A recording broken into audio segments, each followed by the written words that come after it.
Welcome to Let Me Fix This. Enjoy the video.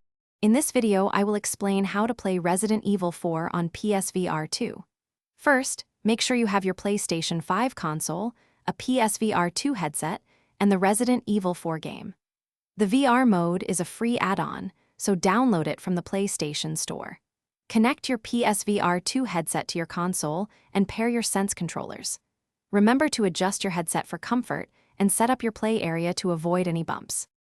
Resident Evil 4 in VR offers deep immersion.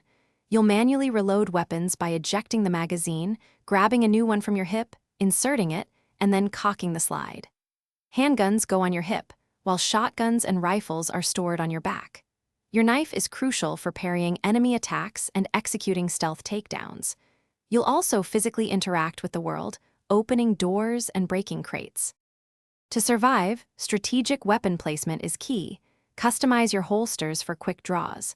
Focus your resources on upgrading one or two main weapons, like your primary pistol, to full power. The crossbow is an excellent tool for conserving ammo, as you can often retrieve its bolts.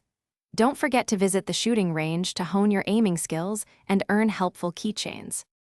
For maximum enjoyment, consider playing while seated, especially during longer sessions, to prevent fatigue.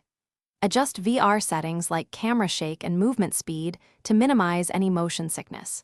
Remember to stay hydrated and take frequent breaks to keep your experience comfortable and immersive.